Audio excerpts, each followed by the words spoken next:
persona se está fatigada, siempre está con pérdida de energía, presenta una dificultad para concentrarse, lo que se podría decir con una hipoprosexia, presenta ideas suicidas, sentimientos de culpa o de menosprecio, o sea, que se siente inútil, puede tener a veces sensaciones de muerte, también puede presentarse eh, alteraciones, digamos, en la toma de las decisiones que la persona pueda presentarse, también alteraciones en su pensamiento y cambios en el apetito, como un cuadro clínico grande de la depresión.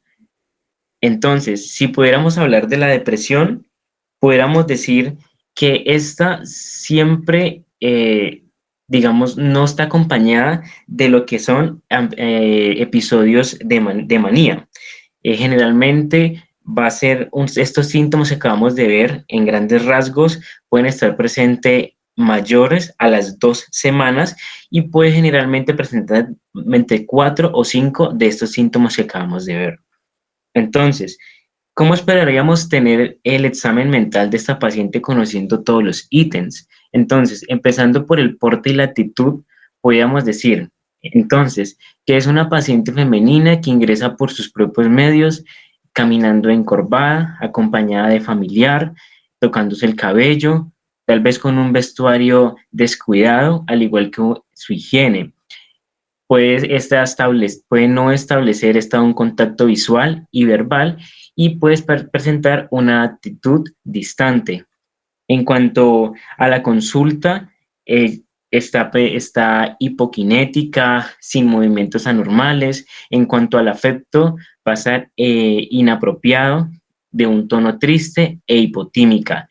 En cuanto al curso del pensamiento, está coherente, relevante, el intervalo pregunta-respuesta está aumentado, presenta bradixiquia y su pensamiento está de forma concreta y es importante mencionar que podría estar con una ideación suicida.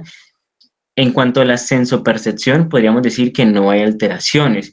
En el sensorio, la paciente está alerta, está orientada en las 3 esferas, recuerda con facilidad lo vivido, pero puede estar presentando en cuanto a la atención una hipoprosexia. El juicio de realidad, en este caso, para el ejercicio podríamos decir que no está comprometido. Ahora hablando de los criterios del DSM-5 para lo que es el trastorno de depresión, lo categorizamos de acuerdo a unas letras. Entonces, en la letra A nos menciona que 5 o más de los síntomas siguientes han estado presentes durante el mismo periodo, durante 2 semanas, como les comentaba al principio, y representan un cambio funcional previo en 2 cosas. Primero, de al menos tener un síntoma de un estado de ánimo depresivo o presentar una pérdida de interés o de placer, en este caso una anedonia. Entonces, primero, el estado de ánimo siempre está deprimido la mayor parte del día, casi todos los días, según pues se desprende de la información que nos suministre el mismo paciente o el familiar o lo que se puede observar de las demás personas. Aparte de eso, puede estar disminuido lo que es el interés o el placer por hacer las actividades, va a tener una pérdida importante de peso, pero sin hacer dietas o aumentado de peso, al igual que la disminución del apetito durante todos los días. La persona va a presentar insomnio o hipersomnio casi todos los días, puede estar agitada con el lentecimiento psicomotor casi todos los días, con fatiga o pérdida de energía casi todos los días, puede presentar sentimientos de inutilidad o culpabilidad excesiva, disminución de la capacidad para pensar o concentrarse o para tomar las decisiones. Le quedan 5 minutos, doctor. Puede tener pensamientos de muerte recurrente, no solo miedo a morir, sino también ideas recurrentes, sin un plan determinado, intento de suicidio o un plan específico para llevarlo. Entonces, debe tener estos 5 o más síntomas durante 2 semanas para que se pueda catalogar dentro de este punto A. Ahora, dentro del punto B, estos síntomas causan malestar clínicamente significativo o deterioro social, laboral, entre otras áreas importantes de funcionamiento. En cuanto al punto C, el episodio no es atribuido a otras causas, ¿sí? No hay efectos fisiológicos que pueda ser por alguna sustancia, pueden ser sustancias psicoactivas o por alguna afectación médica que pueda presentar el paciente. Por otro lado, el episodio de depresión pues no se explica mejor con otro trastorno, un trastorno psicótico, puede ser un esquizoafectivo, una esquizofrenia, un trastorno esquizofreniforme, un trastorno delirante o otros trastornos específicos o no dentro del espectro de la esquizofrenia. Y por último, pues como vimos, la persona no debe haber presentado episodios de manía o hipomaníaco en cuanto a todos los criterios para decir que una persona presenta una depresión.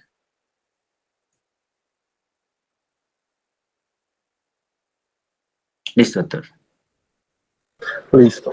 Entonces, como veníamos diciendo, estamos hablando de trastornos del estado de ánimo que los podemos dividir en dos grupos grandes de síntomas. Síntomas depresivos y síntomas en el orden de lo bipolar. Resulta que esos síntomas depresivos, pues ya el compañero los describió, que principalmente es tristeza y anedonia, ¿cierto? Y adicionalmente se van a acompañar de otros síntomas, insomnio o hipersomnio, hiporexia o aumento del apetito, ¿cierto? Va a haber como una sensación de fatiga crónica, un desaliento en el paciente, ¿ya? En algunos momentos lo van a manifestar como un aburrimiento. Y adicionalmente hay algunas alteraciones cognitivas. El paciente presenta ideas de minusvalía, ideas de desesperanza, ideas suicidas, rumiación del pensamiento, faltas o fallas en la atención y por ende fallas en la memoria, ¿ya? Entonces esto es el grupo de síntomas del cuadro depresivo. Esos criterios que menciona el doctor ahí son criterios para diagnosticar un trastorno depresivo. Hasta ahora estamos hablando de síntomas depresivos y otra cosa diferente es ya diagnosticar un trastorno depresivo.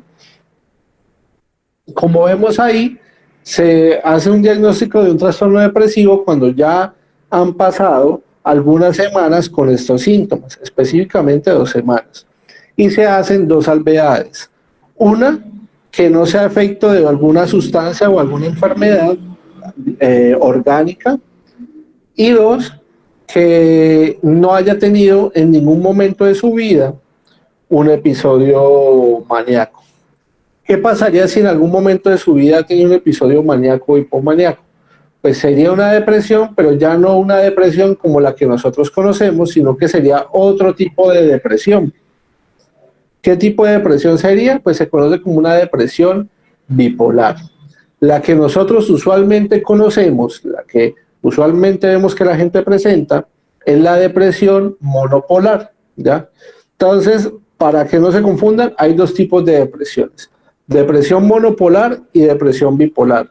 La que usualmente conocemos es la depresión monopolar. ¿Hasta ahí dudas? Listo, si no hay dudas, siguiente grupo.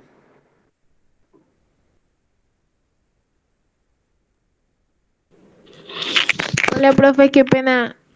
¿Será que es que se me interrumpió el internet? ¿Podría repetir? Hay 2 tipos de depresión, la monopolar y la...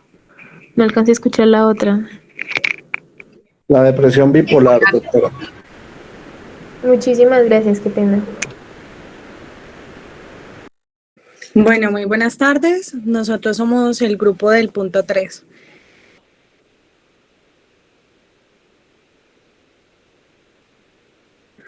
Listo, entonces al empezar vamos a hablar del cuadro clínico de la manía. Entonces vamos a tener 4 niveles en los cuales vamos a abarcar la sintomatología de nuestro paciente. Entonces a nivel emocional vamos a tener que el paciente va a tener un ánimo expansivo por el que no va a sufrir y se puede mezclar con paranoia o irascibilidad. A nivel motivacional o conductual, el paciente va a tener un estado de energía inagotable, pero también va a tener algo de insomnio, logorrea y fuga de ideas. A nivel cognitivo vamos a tener un paciente que es un poco acelerado, que salta de tema en una conversación, que es algo incoherente, que tiene la autoestima un poco elevada. Y a nivel físico vamos a tener que en el área vegetativa va a sufrir de insomnio o hiperfagia. Entonces, como les decía, vamos a tener a un paciente eufórico que realmente va a reducir como la necesidad para dormir, que va a ser arriesgado, que va a tener una actividad excesiva, una energía pues excesiva, o que va a ser un poco de atención distráctil, que va a hablar rápido, que va a ser un poco impetuoso y que va a confiar en sus habilidades y va a ser un poco extravagante.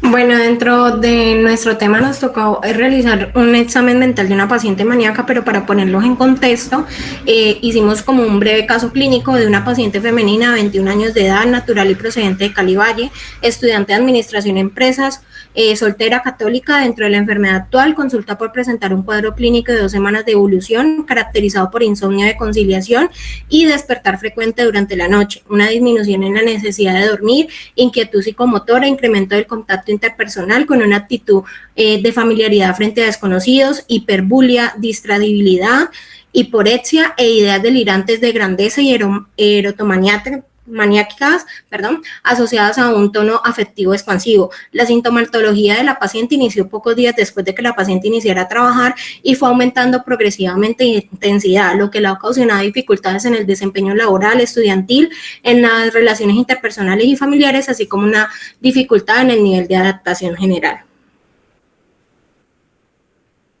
Siguiente. Bueno.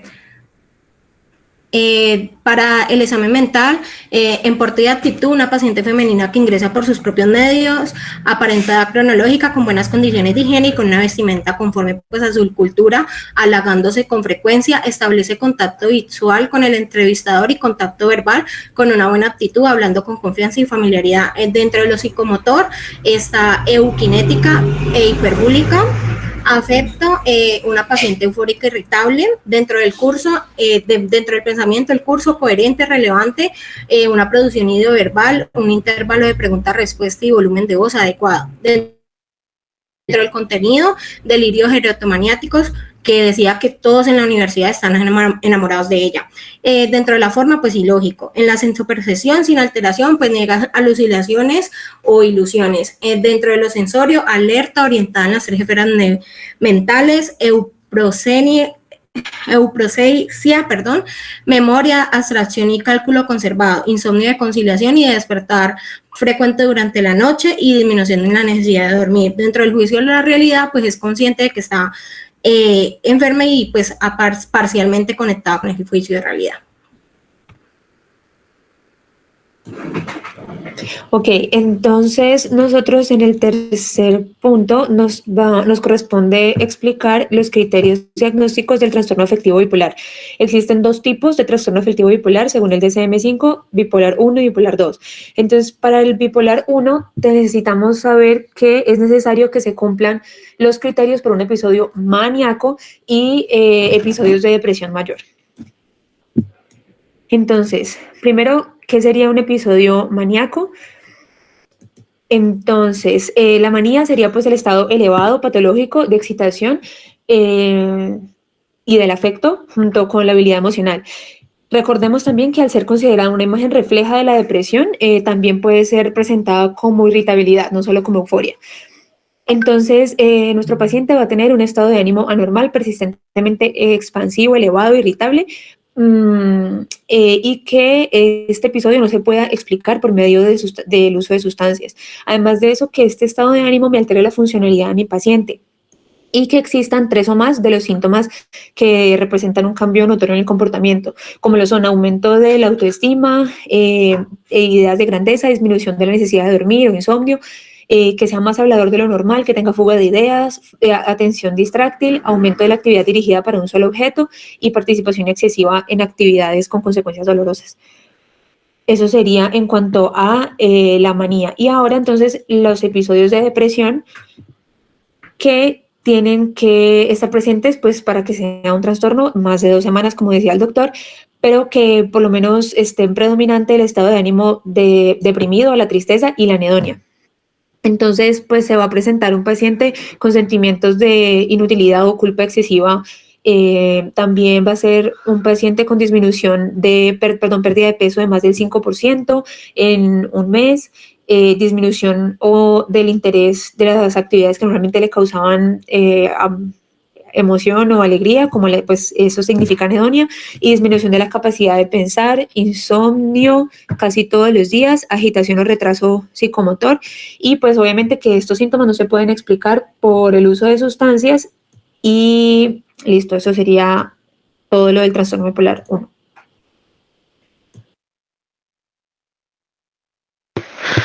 Como hemos dicho al inicio de este apartado, pues hay dos tipos de trastorno bipolar, 1 y 2. Entonces me quedan 4 minutos.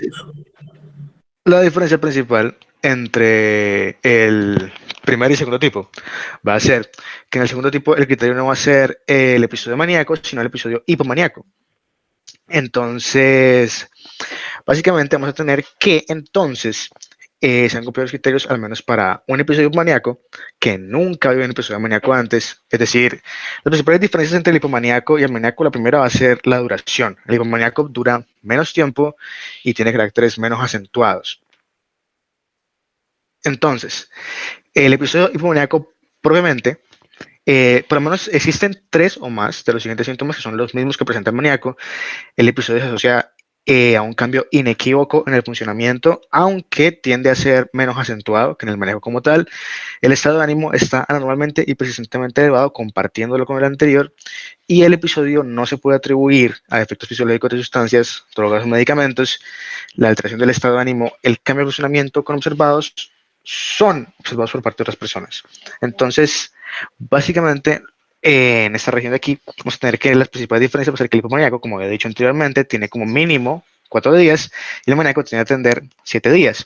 En el maníaco hay pacientes no funcionales y en el hipomaníaco por lo general pueden seguir siendo funcionales y no requieren hospitalización. Esta es nuestra bibliografía y eso sería todo. Ok, muy buena la estética de la presentación. Para próximas ocasiones, cuando se hace una presentación, buscar incluir menos letras, ¿no? Menos texto. Pero muy buena la estética. Bueno, entonces para resumir qué llama hasta ahora. Entonces vimos el caso clínico de una paciente que presentaba unos síntomas y se armó una enfermedad actual. Ya que los compañeros hicieron muy buen ejercicio para conseguir esa enfermedad actual. Posteriormente vimos lo que era un cuadro depresivo y vimos que la característica principal del cuadro depresivo es que haya una tristeza que se acompaña de algunos síntomas que pueden ser cognitivos, vegetativos y otros síntomas pues como ideas de minusvalía, desesperanza, etcétera, ¿cierto? Ya vimos en qué consiste ese cuadro depresivo y dijimos que habían 2 tipos de depresión. Había una depresión que se consideraba monopolar, que era la que usualmente conocemos, y había otra depresión que se llamaba bipolar, que era la más escasa, ¿cierto? La que menos veíamos. Entonces, ahora hablamos de manía, ¿cierto? La manía es totalmente lo contrario a la depresión, es decir, que el síntoma cardinal es la euforia, una alegría patológica o excesiva, que se acompaña de algunos síntomas. Entonces el paciente tiene disminución de la necesidad del sueño, a diferencia del insomnio. El insomnio es que no puedo dormir. En la manía no es que no pueda dormir, es que no necesito dormir, ¿ya? Va con un aumento de energía, una autoestima elevada, estoy acelerado, hablo rapidísimo, pienso mucho, tengo muchas ideas, muchos proyectos. Tomo, en ese sentido, como tengo la autoestima elevada, puedo tomar conductas de riesgo. Renuncio a mi trabajo, invierto mi dinero en dailies, hago un montón de vainas que me ponen en riesgo, incluso cambio de mi forma de vestir, empiezo a tener conductas inapropiadas, hipersexualidad, en fin, todo esto. Entonces, ya tenemos 2 cuadros, un cuadro maníaco y un cuadro depresivo. Devolviéndome al cuadro depresivo, habíamos hablado que habían 2 tipos de depresión monopolar y depresión bipolar. ¿Cuál es la diferencia entre las dos? En la depresión bipolar, en algún momento de la vida hay, hubo o habrá un cuadro maníaco. Ya sabemos reconocer la manía. Entonces, yo le pregunto a mi paciente, ¿en algún momento de la vida ha tenido X o Y síntomas? Si le dice que sí, pues probablemente eso era una manía y entonces ya no estaríamos hablando de una depresión monopolar, sino de una depresión bipolar. En la depresión monopolar nunca hay síntomas de manía. Si yo al interrogar a mi paciente sospecho que hay un síntoma de manía o síntoma de hipomanía, probablemente no esté hablando de una depresión monopolar, sino de una depresión bipolar. ¿Claros hasta ahí? Sí, profe. Sí. Listo. Siguiente Doctor, grupo, por favor. ¿Sí? yo tengo un conflicto ahí, no me queda pues muy claro. O sea, en una depresión bipolar hay un síntoma de manía.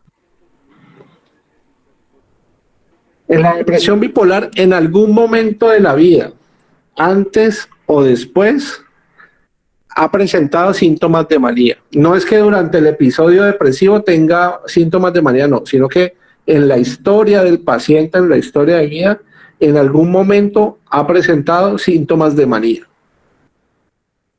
¿Eso resuelve su duda, doctor? Con un síntoma que se dé al inicio, puede ser del largo de la vida o del síntoma, digo, del No, pues trastorno cuando depresivo. digo un síntoma me refiero al cuadro clínico de la manía, pues. Ujú, sí, ok. ¿Ya? Listo, siguiente grupo.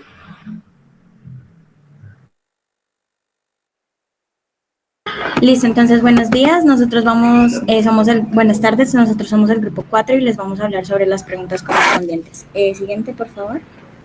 Bueno, nosotros en una de las preguntas era cuál era el diagnóstico del paciente, con base a la información obtenida por el familiar de la paciente y pues según la guía de manejo por la OPS, la MHGAP y complementándolo con el DSM-5, deducimos que la paciente cursa con un episodio depresivo en el trastorno bipolar. Siguiente, por favor. ¿Por qué llegamos a esta conclusión? Y empecemos a hablar de la depresión. Entonces, ¿cuáles son las manifestaciones comunes de la depresión? Múltiples síntomas físicos persistentes sin causa clara, una escasa energía, fatiga, alteraciones de sueño, tristeza o estado de ánimo deprimido, persistentes, ansiedad, pérdida de interés o placer en actividades que son normalmente placenteras. Entonces, pues, como ya lo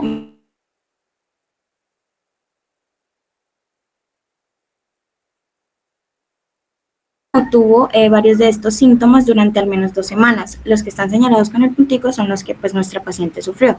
Entonces, alteraciones del sueño, cambios significativos del apetito, creencia de que carece de méritos o de una culpabilidad excesiva, pues por el antecedente del aborto, una fatiga o una pérdida de energía y desesperanza. Siguiente, por favor. Aquí pues pasaremos a hablar si hay otras explicaciones posibles de estos síntomas, ¿no? Entonces, si es una enfermedad física que se asemeja a la depresión o la exacerba. En este caso, pues, teniendo en cuenta nuestra historia clínica, no. Entonces, pasaríamos a si hay antecedentes de manía. Entonces, se han presentado simultáneamente varios de los siguientes síntomas con una duración de al menos 1 semana y con una gravedad suficiente para interferir considerablemente con el trabajo y las actividades sociales, sí. ¿Cuáles son los síntomas? La elevación del estado de ánimo, disminución de la necesidad del sueño, mayor actividad o sentimiento de mayor energía y un comportamiento impulsivo, que pues son los antecedentes del episodio que tuvo hace 2 años. Siguiente. Entonces aquí pasaríamos a hablar de un episodio maníaco. Según el DSM-5, pues habría que cumplir unos criterios para que se considere un episodio maníaco. En este caso, los criterios que cumple nuestra paciente son 3. El criterio A, pues que es un periodo bien definido de estado de ánimo anormalmente y persistentemente elevado, expansivo o irritable. Y un aumento anormal y persistente de la actividad o la energía dirigida a un objetivo que en este caso pues era el trabajo. El criterio B, que es pues que durante este periodo o la alteración del estado de ánimo y el aumento de la energía, hay 3 o más síntomas de los que les voy a mencionar, de los cuales cumple nuestra paciente, como son disminución de la necesidad de dormir, aumento en la actividad dirigida a un objeto, sea social, en el trabajo o la escuela, en este caso pues social y el trabajo, y la participación excesiva en actividades que tienen posibilidades de consecuencias dolorosas, como lo mencionaban en la historia clínica, que la paciente se haya ido a caminar hasta veredas muy lejanas que quedaban a días. Y pues el último criterio, que es el D, que es que el episodio pues no se puede atribuir a efectos fisiológicos de una sustancia, por ejemplo, una droga, un medicamento u otro tratamiento. Entonces, los criterios A, de la A a la D, constituyen un episodio maníaco y se necesita al menos un episodio maníaco a lo largo de la vida para hacer un diagnóstico de trastorno bipolar tipo 1. Por ende, llegamos a este diagnóstico. Buenas tardes, mi nombre es John Anderson Cuero. Vamos a hablar del tratamiento. El siguiente, por favor. Bueno, el tratamiento, pues... Para un momentico, doctor. Para un momentico. Entonces, muy buen diagnóstico, creo que hicieron un buen enfoque. Creo que el caso clínico muestra claramente en qué está la paciente. ¿Alguno no llegó a este diagnóstico o tuvo dudas con esto? ¿O todos llegaron al mismo diagnóstico, al menos los que hayan hecho el ejercicio?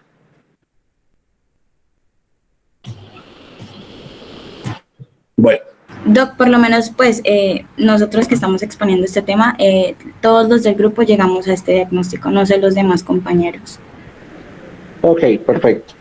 Sí, no, digamos que los demás, no sé si se hayan animado a hacer el diagnóstico, pero pues ese era el ejercicio que tenían que hacer. Si no lo hicieron, pues, digamos que ya depende de cada uno, pero pues perdieron el tiempo.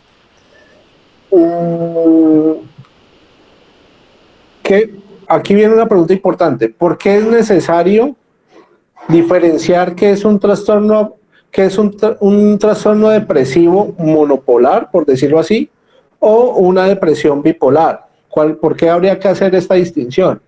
Uno, porque hay pronóstico diferente. Pero lo más importante es porque el tratamiento de estas dos condiciones es diferente, ¿ya? No es lo mismo tratar una depresión como la que nosotros conocemos a tratar una depresión una depresión dentro del trastorno afectivo bipolar. Entonces, vamos a ver qué tenemos de tratamiento. Siga, doctor. Bueno, el tratamiento incluye, pues tenemos tratamiento no farmacológico, que sería la psicoeducación a la persona y a su familia. Tratar de concientizar y sensibilizar a la familia y al paciente de que pues que la depresión es frecuente y es un problema que le puede pasar a cualquier persona, de que la aparición de la depresión no significa que la persona sea débil o que sea perezosa, o decir palabras negativas como por ejemplo que debe ser fuerte o que se debe controlar, porque esto puede caer mal hacia la persona que está en este estado. También valorar pues la capacidad de la persona de factores estresantes actuales como dificultades sociales, la capacidad de resolver problemas, y si hay el uso de sustancias psicoactivas, si ha habido maltrato o abuso. Y también establecer pues que la persona se mueva con las actividades, retome sus actividades físicas en reuniones familiares, con amigos, y se haga un seguimiento periódico. Siguiente, por favor. Bueno, en el protocolo de manejo hay 2 protocolos, pero pues en el caso de nuestro paciente nos guiaremos con el protocolo 2, que es el de la depresión en el trastorno bipolar, que sería consultar a un especialista si se dispone inmediatamente pues en el centro donde uno esté, si está pues en una vereda, pues si no cuenta con el especialista, seguir el manejo y el tratamiento. Sin embargo, pues formular solo antidepresivos, hay que tener esa connotación, que formular solo antidepresivos sin un estabilizador del estado de ánimo como el litio, la carbamazepina o el valproato, puede conducir a la manía en el trastorno bipolar. Y pues si se presentan síntomas de manía, pues hay que decirle a la persona, al paciente y a los cuidadores, especialmente a los cuidadores, de que acudan inmediatamente y que suspendan el antidepresivo al paciente. Siguiente, por favor. Bueno, el tratamiento farmacológico, bueno, está la amitriptilina, la amitriptilina, que es un antidepresivo tricíclico, se inicia con 25 miligramos a la hora de acostarse, pero tiene una connotación en el trastorno bipolar. Es que esta amitriptilina está contraindicada porque desencadena la manía en el trastorno bipolar, o sea que este medicamento no sería el de elección en el momento para este paciente. Está la fluoxetina, que es un inhibidor selectivo de la recaptación de serotonina, que pues se inicia con 10 miligramos día durante una semana. La idea es que ir aumentándolo gradualmente a medida de la mejoría del paciente. La dosis máxima son 40 miligramos, perdón, y la idea es que tener una buena respuesta después de las 6 semanas. ¿Listo? Siguiente, por favor. Bueno, estos son los estabilizadores de ánimo, que son, se debe dar uno de los 3, pero hay que tener hay que tener en cuenta que el litio, el valproato sódico y la carbamazepina se tienen que tomar niveles. En el caso del litio, que es el de elección, preferiblemente, pero si estás en un sitio donde no tengas cómo tomar niveles de litio, y hacerle monitoreo a eso, porque el monitoreo del litio se tiene que hacer regularmente entre 2 a 3 meses. La administración es oral. Y tiene también tener en cuenta las interacciones con los medicamentos, como por ejemplo los AINES, los antihipertensivos, los IECA, con algunos diuréticos tiacídicos. A personas cardiópatas no es muy bueno recomendarles este medicamento. Y el valproato de sodio también se le toma a niveles, y es muy especial, es el medicamento de elección preferido para los pacientes con VIH, que están cursando con VIH. Y también pues tener en cuenta que el valproato, los niveles de valproato disminuyen con la carbamazepina y aumentan con la aspirina. Y la carbamazepina igualmente tener en cuenta también tener en cuenta los antecedentes del paciente, si tiene trastornos sanguíneos, renales, hepáticos o cardiopatías, también está contraindicado, ¿listo? Ya que puede reducir el control hormonal, puede influir en la inmunodepresión y puede ayudar con los antiepilépticos. Listo, profe. Y esta es la bibliografía que nos basamos en la DSM-5 y en la MHGAP. Listo. ¿Falta algún grupo? Profe, yo tengo una pregunta. Entonces, ¿cuál sería la diferencia entre el trastorno bipolar y el trastorno depresivo bipolar? ¿O es lo mismo? ¿Quién le responde a la doctora? ¿Quién se anima a responder?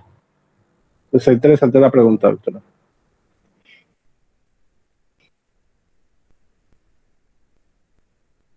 Es que el trastorno, según lo que mi grupo y pues nosotros estuvimos leyendo, el trastorno bipolar se diagnosticó porque la paciente hace 2 años tuvo un antecedente de un episodio maníaco. Y el trastorno bipolar tipo 1, como pues ya les mencionamos por lo menos en nuestra exposición, es necesario simplemente un episodio de manía para que ya se diagnostique que la paciente tiene un episodio, pues un trastorno bipolar tipo 1. Porque hablamos de un episodio depresivo del trastorno bipolar, porque pues como se dieron cuenta, la paciente también cumple en este momento, después de, pues tiene bastantes factores como para estar sufriendo depresión y tiene toda la sintomatología. Entonces por eso se dice que en este momento ya está cursando un episodio depresivo dentro del trastorno bipolar que ya tiene.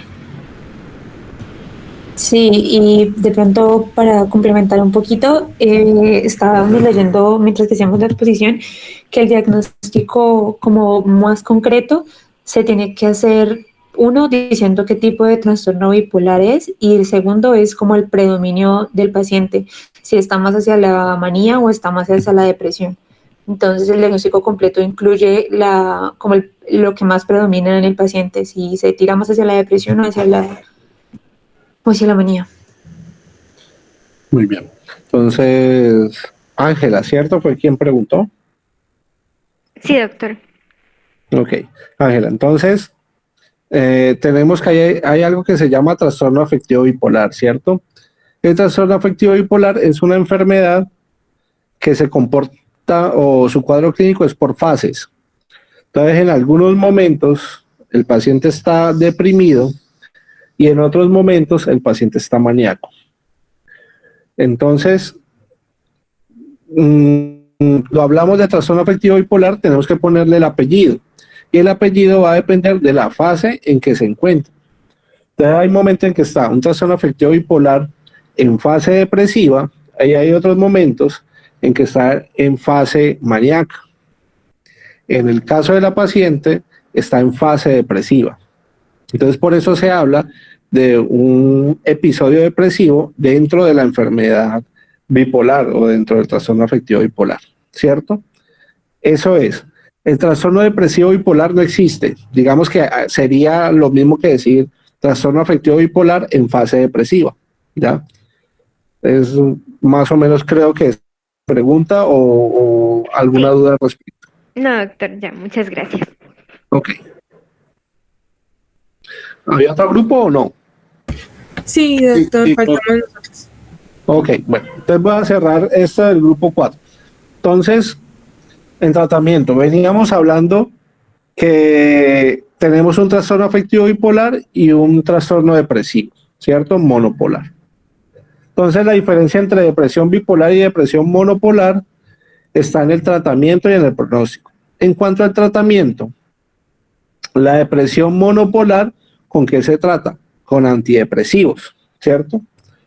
Pero el trastorno, la depresión bipolar, yo no le puedo dar antidepresivos, porque cuando yo le doy antidepresivos a esta depresión, me voy para el otro lado. ¿Y cuál es el otro lado? El lado de la manía. Entonces, corro más riesgo. Entonces, yo la depresión bipolar no la trato con antidepresivos, la trato con moduladores del afecto. ¿Cuáles son los moduladores del afecto? El litio, el valproico y la carbamazepina. Cualquiera de esos que yo le dé a mi paciente, manejo la depresión bipolar, ¿ya? ¿Claros hasta ahí? Sí, señor. Sí, señor.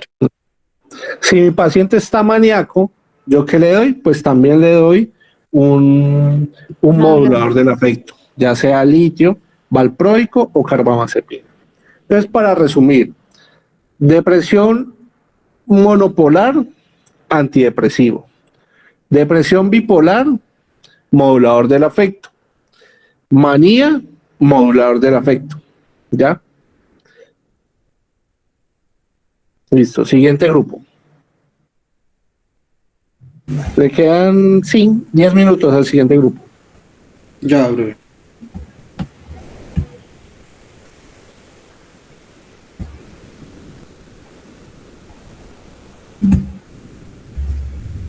Ahí ¿están viendo las diapositivas?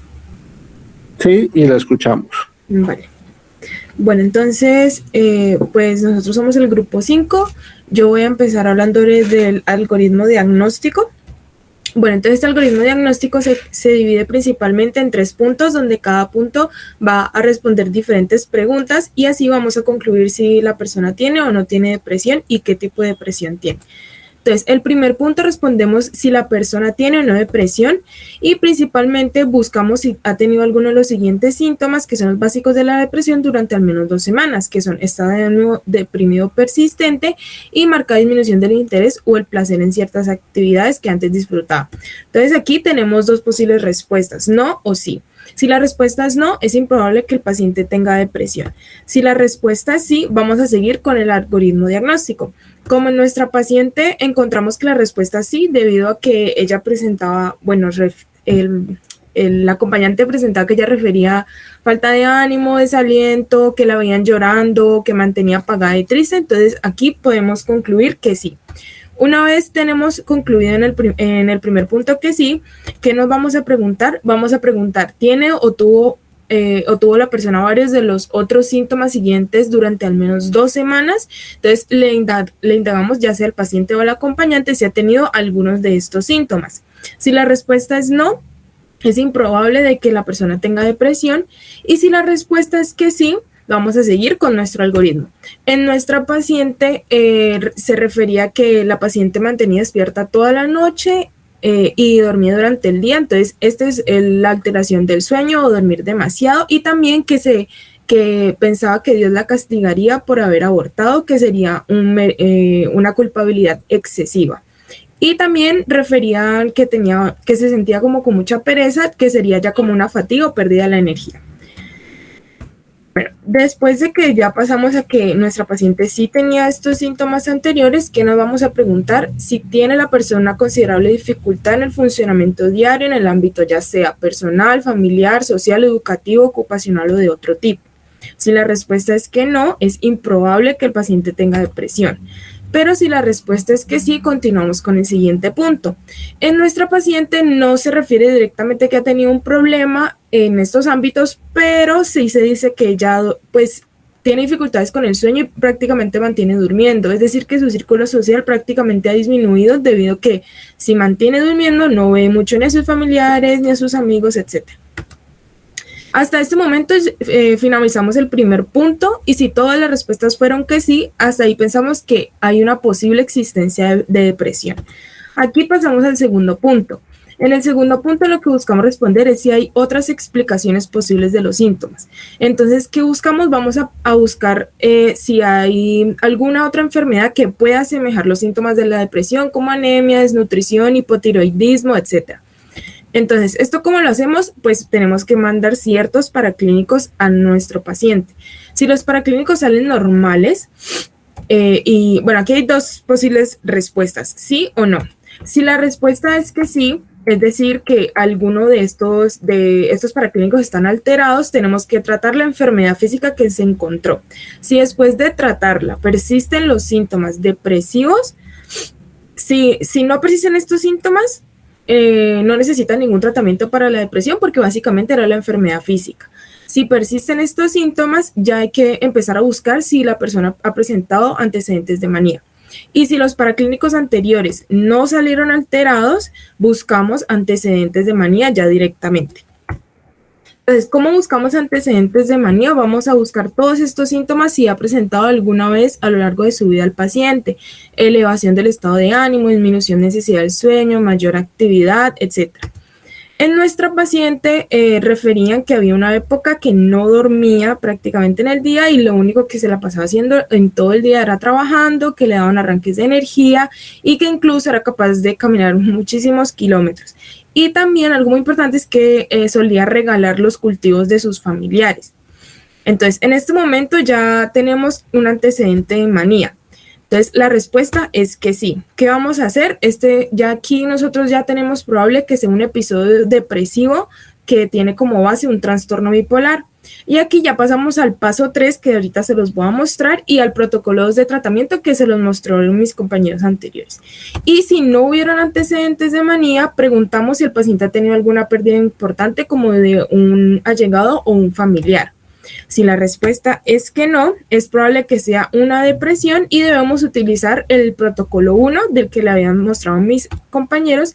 Y si la respuesta es que sí, vamos a buscar los siguientes síntomas, lo que son ideación suicida, creencia de carecer de méritos, síntomas psicóticos, etc. Si la respuesta es que no, preguntamos si en su familia hay antecedentes de depresión. Si no ha tenido antecedentes, no tenemos que dar un tratamiento y si ha tenido antecedentes, ya es probable que el paciente tenga una depresión. Y si sí ha presentado todos estos síntomas, ya es probable, pensamos que probablemente el paciente tenga depresión. Hasta aquí terminamos el punto 2 y sigue siendo probable que el paciente tenga depresión. Y por último, en el punto 3, buscamos si hay trastornos mentales neurológicos o que vengan de origen de sustancias psicoactivas prioritarios concurrentes. Es decir, básicamente descartar que esto no sea por otro tipo de trastorno o por una sustancia. Entonces ya aquí se investigan lo que son en el paciente si existen estos trastornos y si no existen se utiliza el protocolo 1 que es el tratamiento de depresión pura. Y pues ya aquí básicamente les puse los dos protocolos que ya les habían mostrado mis anteriores compañeros. Bueno, ahorita vamos a hablar de la epidemiología de la depresión y el trastorno bipolar. A grandes rasgos ya sabemos que los síntomas de la depresión son un bajo estado de ánimo y disminución del interés, alteraciones de patrones de alimentación, de sueño, fatiga, culpabilidad excesiva y dificultades en las concentraciones e ideas suicidas. Se estima que afecta a un 3.8% de la población, incluidos 5% de los adultos y un 5.7% de los adultos de más de 60 años sufren un trastorno depresivo. En los trastornos bipolares, que ya sabemos que son síntomas de periodos de depresión igual que el trastorno depresivo mayor, pero también tienen síntomas de periodo de manía como euforia o irritabilidad, comportamientos compulsivos, exaltación, grandeza, y pueden aparecer también síntomas psicóticos. Se estima que alrededor del 1 al 3% de la población que tiene este trastorno mental, es decir, cerca de 3 millones de personas lo padecen. Entonces podemos decir que el trastorno bipolar es menos frecuente que el trastorno depresivo. También tenemos que tener en cuenta que el trastorno bipolar puede afectar a ambos extremos de la vida, aunque la edad de inicio más frecuente suele ser la adolescencia tardía o la adultez temprana.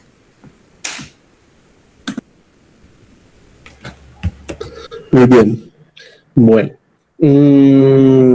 hay que aclarar algo porque sé que es una confusión para algunos. No es que tiene que estar la depresión y la manía juntas en el mismo momento de la vida, sino que en un momento está deprimido y semanas después, meses después o años después pudiera estar maníaco. O al revés, empieza con manía y meses después, semanas después o años después puede presentar la depresión, ¿ya? Para que les quede claro. ¿Dudas en este momento?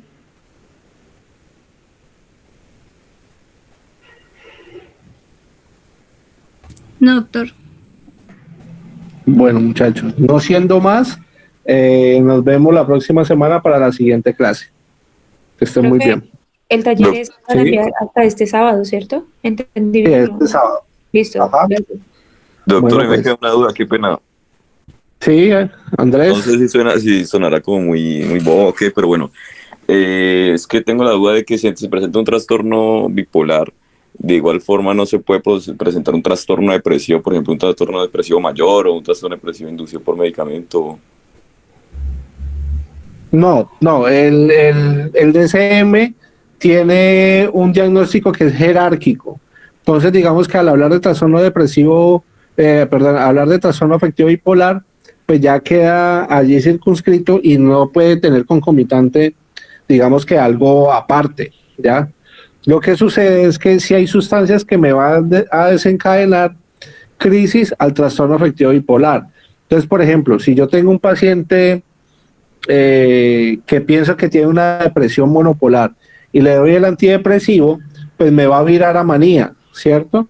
Entonces ahí pudiéramos decir que hay una influencia de una sustancia que es el antidepresivo.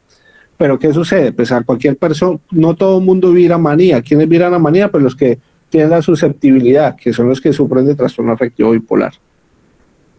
Esa era la duda. Listo. Gracias, doctor. Listo. Bueno, pues. Bueno, muchachos, que estén bien. Hasta luego, profe. Solo, doctor.